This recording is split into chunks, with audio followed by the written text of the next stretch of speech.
Give my talk on anti-neurofascin antibodies and demyelinating neuropathies, sourced from ChatGPT. There are 3 main points in the introduction. Demyelinating neuropathies are disorders where myelin sheaths around the nerves are damaged. Anti-neurofascin antibodies target neurofascin proteins crucial for myelin structure and function. The presence is associated with specific types of demyelinating neuropathies, leading to nerve conduction impairments. Neurofascins and their role in nerve function.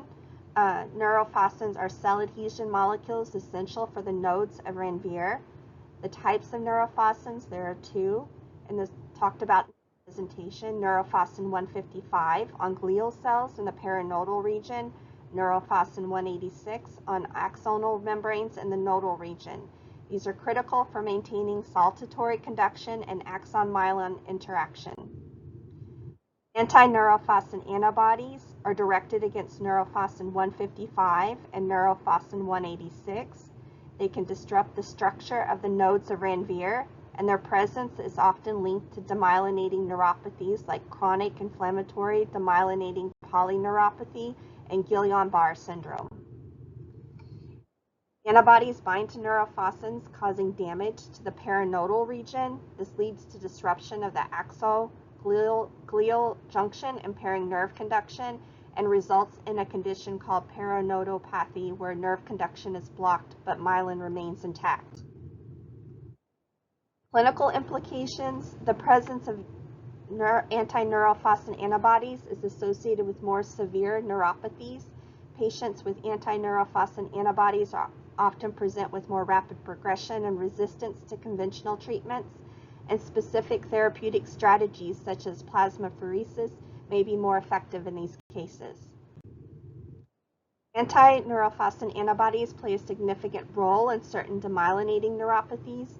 Their detection is important for diagnosis and guiding treatment strategies, and future research may uncover more about their mechanisms and improve therapeutic options. A reference slide. And overall, my experience using ChatGPT was very positive. This was my first time to use it. I thought setting up an account was straightforward and easy, and the screen had a minimalist look to it that I thought was easy to navigate. I knew exactly where to type in my prompts. The ChatGPT responses were presented in a format that was easy to organize. For example, the first 2 prompts, and then I got a response that had a short introduction, a section for key concepts, and a summary section. ChatGPT felt almost conversational and also a little robotic.